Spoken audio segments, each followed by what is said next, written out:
Greetings, gentlemen and ladies. I'm the Crypto Game Snob, and in today's video we are taking a look at Magic. Magic Divine Order cards. We're going to look through and discover the most powerful ones. I'm also going to break it down and let you know what I think of each one, just like we've been doing the last couple of days for some of the different gods. Today we're doing Magic. Let's kick things off with the Frostbitten Channeler. I am a fan of this card. I think this is a very good card. You get Order 3 and Spell Boost 1. Now Order 3 makes this card a little bit more difficult for your opponent to remove, and that Spell Boost 1 is immensely helpful. It brings your Tracking Bolt, your Star Shard Bolt. It brings a lot of things that would be just out of range into range. Just that Spell Boost 1 can be very, very helpful. And Order 3 means this probably will stick on the board. And when it comes off the board, when Order is gone, you still got a very decently statted 3/2 creature on the board. There's just nothing wrong with this card. This is a very good card, very solid card.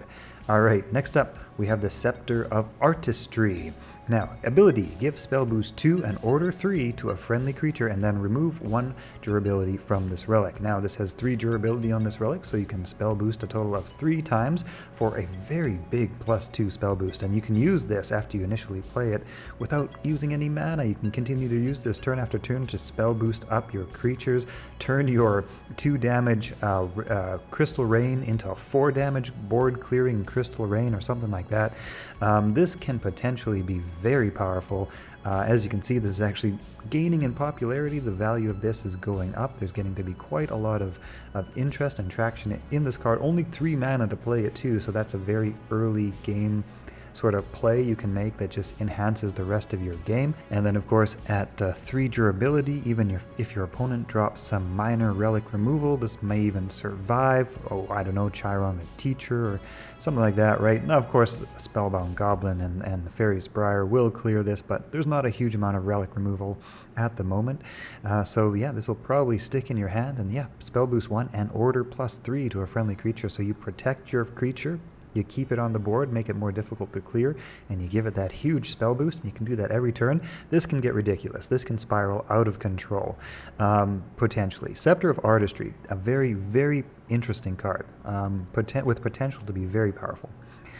Next up, we have Vortimer, the Volatile. After you play a spell, give this creature +1 strength, and at the end of the turn, end of your turn, if this creature has 3 strength or more, set it to 1 strength and draw a card. So this can be a value generator. You have a decent 3/2 stat creature at 2 mana. That's not too bad. 2/4 being the best with your skeletal heavy, no text card. So very decently statted creature that can generate additional value and generate additional cards for your hand. So there's nothing wrong with this. This is a very nice utility card, very nice value generating card, and a very decent creature at only 2 mana. A very good solid card, Vortimer the Volatile. Next up we have Defend the Ramparts. This is a 3 mana, deal 2 damage to 2 different enemy creatures, and if you control a structure, deal 3 damage instead. This is potentially interesting in some structure magic decks in particular. Dealing 2 damage at 3 mana to 2 different creatures can be very good for board, kind of keeping the momentum on the board. This card is actually gaining in popularity. The value of this is going up quite a bit. We actually have a very big trading volume every day, 150, 160, 60, 100 sales, buys and sells of this card. So I dare say the popularity of this particular card is on the rise, and structure magic is a viable deck to put together in Magic. I'll talk more about that maybe in a future video, but yeah, Defend the Ramparts, definitely a very solid, interesting, good card. Next up we have the Volcanic Watcher with Order 10, and when you summon a creature, give +1 health to this creature, and at the end of your turn, if this creature has 5 health or more, give it Spell Boost or +1. So this sits on the board and is fairly low threat and fairly difficult to clear. You can clear this with a spell or something like that, but at only 1 mana you can play this alongside something else, probably making this not the top priority for your opponent to try to clear with spells or something like that. So chances are that this may stick on the board a little bit more easily, and then like I say, at the end of your turn, if this creature has 5 health or more, give it Spell Boost +1. So this is interesting in terms of very magic heavy focus, low magic curve, low mana cost magic nature decks, or magic decks is what I think I'm trying to say. An interesting card, certainly an interesting card. I would say that's a good card, not the best card, but certainly a good card, certainly a useful card in certain situations. On the other hand, we have a very good card here. We have Demetrios Playwright. This is a very powerful card. Order 10 Roar with add a final draft to your hand, and at the start of your turn, upgrade a final draft. So basically, your final draft is a 1 point of damage spell that is upgraded every single turn that this stays on the board. Order 10 makes it a little bit more difficult to clear, except with like spells or whatever. And then you're basically building up your final draft for a nice big alpha strike or something like that to your opponent's face, or to clear a big creature that gets in the way. 2 mana 1/1, not much for a creature in terms of creature presence on the board, but being able to burst out a big amount of damage can be very powerful, and you can play this very early on at only 2 mana. This is a very good card, very powerful card. Next up, we also have a very, very powerful card, definitely one of Magic's best. Monolith of Storms. Order 10, after you play a spell, give +2 strength to this creature, and then it has the ability to deal damage to an enemy character, so that includes your opponent's god, to an enemy character equal to this creature's strength. And then after you discharge that strength damage attack, you set this creature back to 0. So worst case scenario, if you're able to play this at least once, you're going to get 5 direct damage out of it. Basically, you can attack a god, you can attack another creature, and you can continue to recharge the Monolith of Storms every time you play a spell at a very quick rate, even +2 strength to this creature every time you drop down some spells. So this can build up in power very quickly and well, be used as a powerful finisher, be used as a way to clear off powerful creatures on your board. Monolith of Storms, definitely one of Magic's best Divine Order cards, extremely powerful. Next up, we have Safeguard Incantation. 2 mana, draw a card, and give ward to each creature in your hand. I like this card. This card is interesting, even though Magic does have a lot of creatures with a ward. This is an interesting card because ward is just so powerful. You know, you drop down ward onto your creatures. Warded creatures is what I think I'm trying to say here. Warded creatures are very difficult to deal with. Alright, so you drop ward into each creature in your hand. There might be some interesting deck combinations you could create with this. A very creature-focused deck where you just ward up everything with Safeguard Incantation. This one is interesting. It's certainly very interesting. I haven't played with it much, and I haven't seen it played all that much, but it's very interesting. The power of Ward 2.0 Ward is very powerful. Ward is just very powerful, and there's some interesting meta plays that can be accomplished with that. Next up, we have another very interesting card, the Guardian Simulacrum. Simulacrum is what I think you say it like. Spell boost 1, so it automatically has a spell boost 1. And at the end of your turn, set this creature's armor equal to your total spell boost. So this could be a very interesting card if you're playing something like we talked about before, the Scepter of Artistry, or any of the other mini spell boost options that Magic now has available with Divine Order. You could create such a well-armored creature out of this relatively easy, make it almost unkillable. Well, except with some sort of creature removal or something like that, right? You could create such a powerful armored creature with this in certain deck configurations. I haven't seen this played much, but I feel like there's a lot of potential in this card for some interesting deck combos. So yeah, I like it. The Guardian Simulacrum. Yeah, I like a very interesting card. Next up, we have the All-Seeing Spire. Very simple. At the end of your turn, 4C1 and draw a card. Sorry, at the start of your turn, 4C1, and at the end of your turn, draw a card with Order 10. So a little bit more difficult to clear this card off the table. It has not got a lot of health, so any spell will do it. But as long as your opponent isn't able to clear this creature, you get a card draw basically every turn. That is a very nice value generator, the All-Seeing Spire. I'm a fan of this card. I definitely like that card. Wall of Lightning. I also like this card a lot. At 4 mana, you get a nice big 4/5 frontline. Now, 4 damage on your frontline is, well, it'll kill a lot of the early stuff that your opponent is trying to throw at you, like the early game nature decks, early game war decks have a lot of creatures that won't survive a 4 damage counter attack, and having 5 health at 4 mana is very good. You also get Spell Boost 1 as just a nice little bonus on top of that, or big bonus really. And like, that's the great Spell Boost 1, frontline, 4 mana. This is something that nature definitely likes, because a lot of nature potentially wants to ramp up into the later game. Not, of course, some tempo magic, which is kind of more early stuff, but some interesting later game magic decks could definitely take advantage of Wall of Lightning. I'm a big fan of that card, definitely a good one. Next up, Vow of Learning, also very powerful utility card, because you can pick 2 different options. You have the option to do 2 damage to a creature.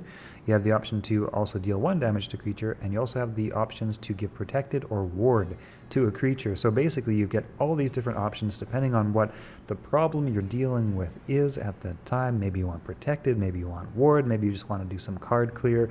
Vow of Learning is a great card, absolutely a great card. Vow of Learning, very versatile and very utility. Next up, we have the Aggravated Architect. This is a 2 mana 2/4, right? You can't argue with that too much. That's a huge stat 2 mana card with backline and ward, and then you have the ability to choose one of your structures and deal its strength as damage to a random enemy creature, and then deal 1 damage to the structure.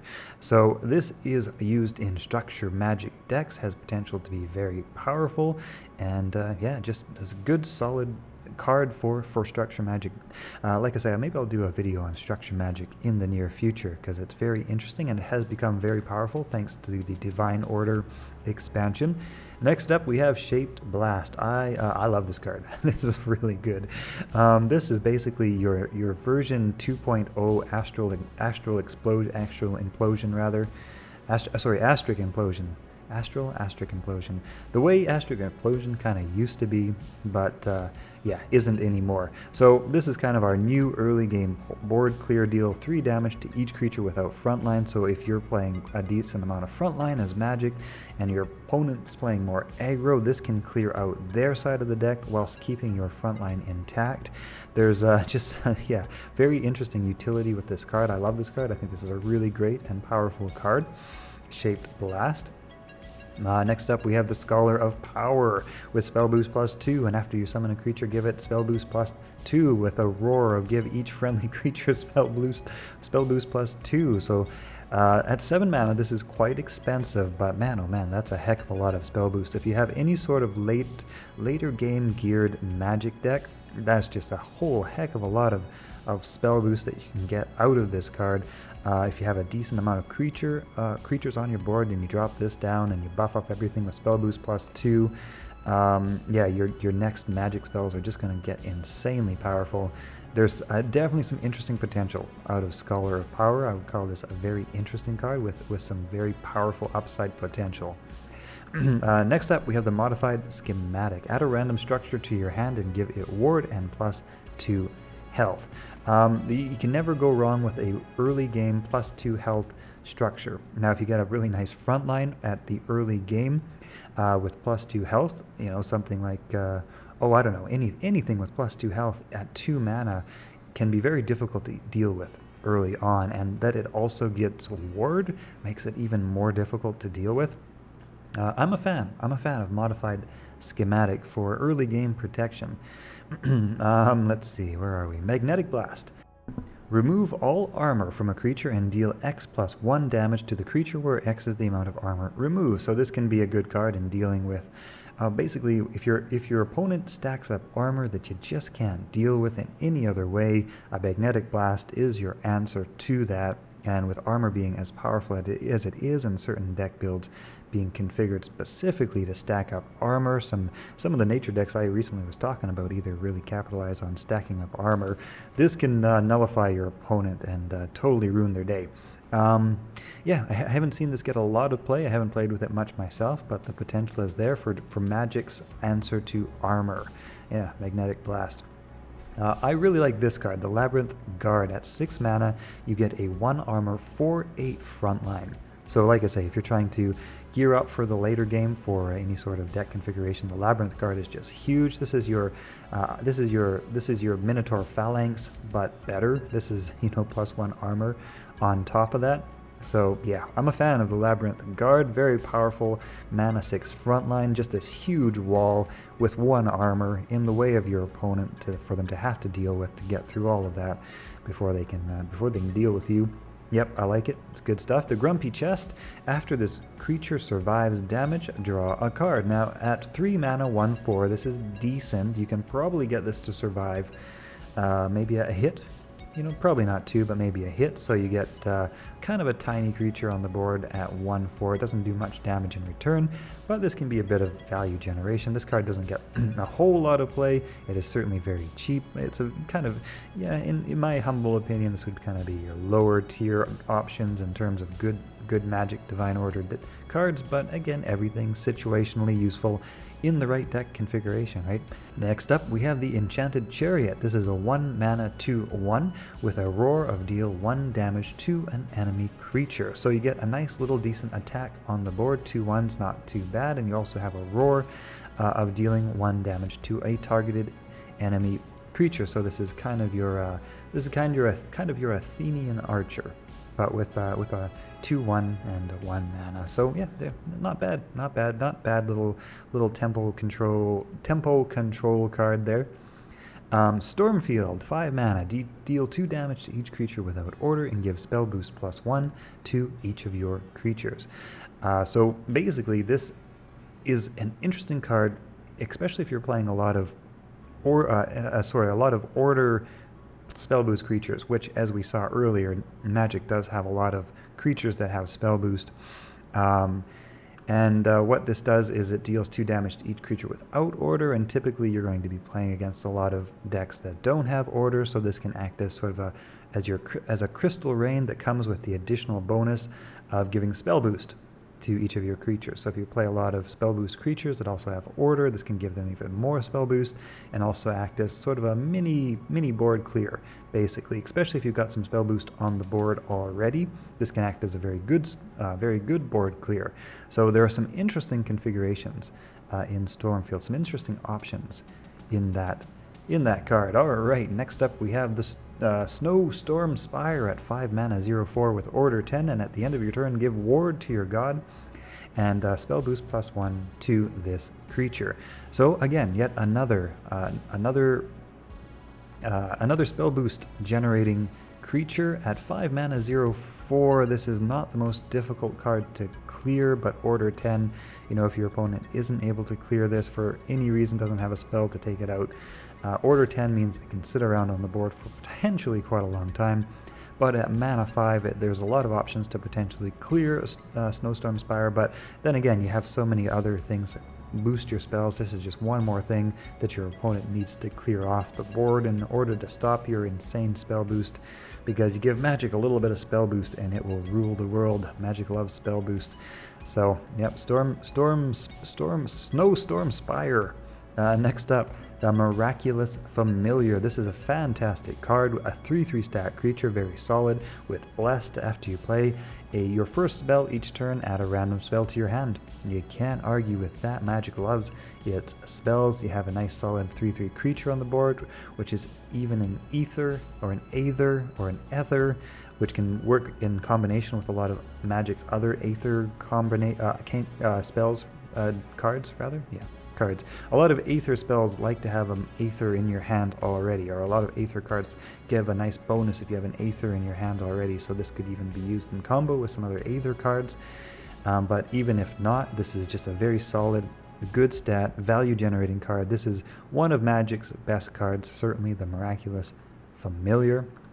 Next up, we have the Lightning Talisman, a 3 mana 1/3 relic. After your god attacks a creature with this relic, give that creature, at the end of your turn, deal 2 damage to a random friendly character. So that could potentially make it very difficult for your opponent to keep creatures on their board. Basically, they're going to have to sack or sacrifice whatever creature survives this attack, or else it's going to start clearing out their board. It's got some interesting sort of trolly potential. It's a very interesting card. I haven't seen it really played, and I haven't played with it much myself, but you know, it's got some really interesting text on it that could be very difficult to deal with if your board was set up right. That's all I can say about Lightning Talisman. I haven't practiced with that one enough. Crystal Watcher, on the other hand, I like this card a lot. Order 10 with the ability to unlock a mana lock each turn, so this could potentially get you up to 3 unlocked mana cards. It will kill this card by the time you unlock everything, if you do.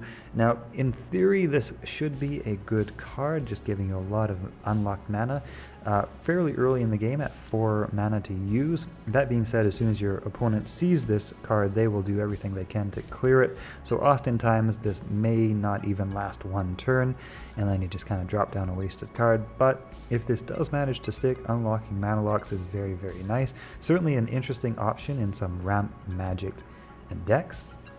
Next up, we have a 4 mana unproven incantation, which is blessed, so you get a nice bonus to your favor, or remove some of your opponent's favor, or get a nice zombie on the board, and then deal 4 damage to a creature, and if it survives, gives it burn +1. So this is basically your Wyvern's Breath with a burn, right? Wyvern, instead of 5 damage, you get 4 damage plus burn, and you also get blessed. Same mana cost as Wyvern's Breath. This is kind of almost another Wyvern's Breath.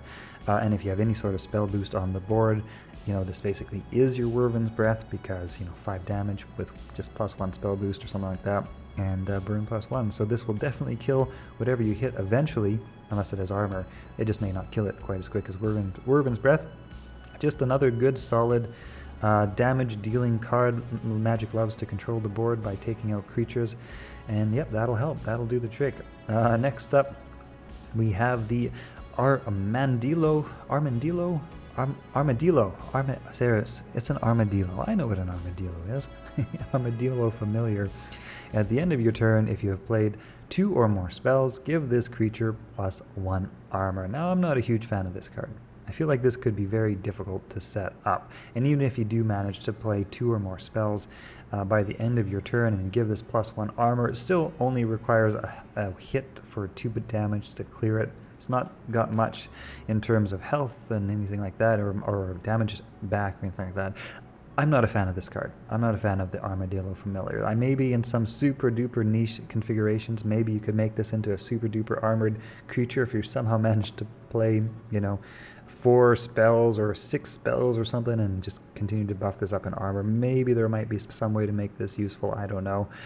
Not a fan. Not a fan of the Armadillo Familiar. Next up, we have Ghost Form, which you can do one of 2 things. You can give a 10 order to a creature in your hand, or you can draw a card. So if you want to protect something on your board, protect something in your hand, I guess I should say, give it 10 order. You can do that. You can draw a card. I struggle to see where this is going to be, where this card is really going to shine, where it's going to excel. Again, there could be some very interesting niche configurations that make great use of this, but so much of what Magic has already has order, or has some option for gaining order. Yeah, there might be some interesting application to this, but generally speaking, I don't think this is one of Divine Order's better cards. Kind of weird. I've never seen it played. I don't think I'd want to play it. It would be difficult to actually put into good use, but hey, maybe I'm missing something there. Ghost Form. Next up and last on this list, we have Pillar of Lightning, which is a 2 mana 0/2 order 10. After this friendly creature takes damage, deal 1 damage to the weakest enemy creature. So yeah, interesting again in terms of, you know, protecting your board, making it more difficult for your opponent to put creatures on the board unless they have spells to clear this. If they don't have spells to clear this, this could be a real big problem in that every time, you know, your opponent attacks, they take damage back. Not a huge amount of damage back, only 1 damage, so this probably isn't going to be too game swinging. Yeah, I mean, again, it's maybe got some interesting potential in certain configurations, but out of the box, I'm not a huge fan of Pillar of Lightning. And that's a look at the cards from Divine Order. Hope you guys have enjoyed this video. I'll see you later.